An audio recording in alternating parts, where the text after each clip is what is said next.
Today, we become legends.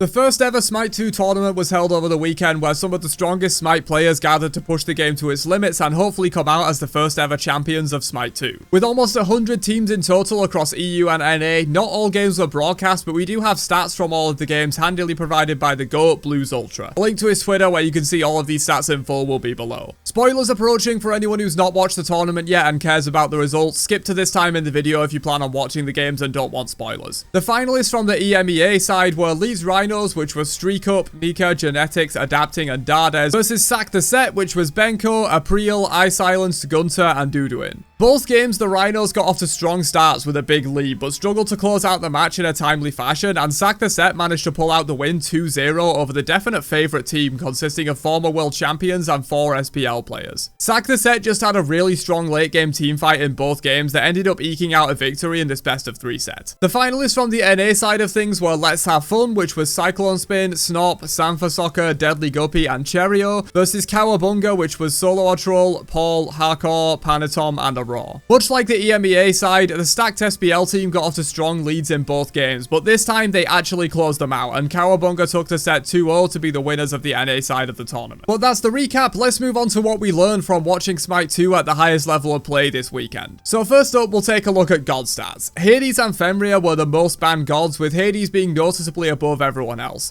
This isn't really a surprise, as anyone who played Alpha 2 knows that Hades' ult is pretty damn broken at the moment with the changes they made. Fenrir got through a little more often, and when he did get through, he genuinely did quite well with a 57.5% win rate. Talking about win rates though, Loki is the clear winner of the tournament with a 70.7% win rate across 41 games and a 40% ban rate in the broadcasted matches. We unfortunately couldn't see bans in unbroadcasted matches though. This win rate is likely a tiny bit inflated given it was a quite popular strategy as first pick to ban Fenrir and then take Loki, since there's only 2 real junglers in Smite 2 at the moment. That left the other team without a great option to fill the role, and stuff like Chak jungle was used as a fallback. That said, Loki did just seem really strong in the tournament in general, with his resetting Vanish and great use of the jungler item pool. Kernanos was among the top win rate gods as well, with a strong performance overall. We saw him built hybrid occasionally, but from what I saw, he was more often just built with a full strength attack speed crit build, which is probably partially due to that item set being a bit overtuned at the moment, with items like Dagger of Frenzy, Executioner, and Bloodforge being built an honestly insane amount.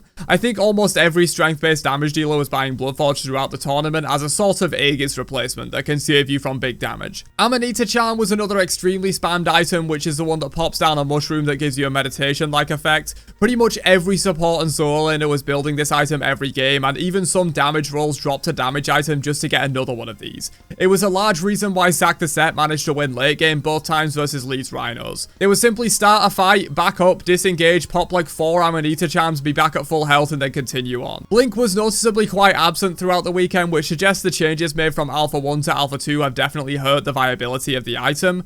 When it was picked up though, it did seem to work quite well with a fairly high win rate, and definitely saw good usage from April and Panatom specifically. I would also be remiss not to mention Paul's absolute dominance in this tournament. Granted, he was on a team with 4 other absolute SPL legends, but this dude went deathless in every single broadcasted game, which was 4 I believe, from quarterfinals onwards. I couldn't find any data from the pools matches that weren't broadcast, but given Cowabunga won all of those too, it's possible Paul went deathless the entire tournament. He was simply better in Smite 1, and it appears he's simply better in Smite 2 as well. But that's it from me for this quick recap of the first ever Smite 2 tournament. Outside of the camera work giving me motion sickness at times, it was a lot of fun to watch and definitely quite illuminating in terms of what's strong in Smite 2 at the moment. I imagine the team have a lot of feedback to work on from this, and hopefully Alpha 3 will be even better. Catch you guys in another one later on. Have a great day, and peace out, you nerds.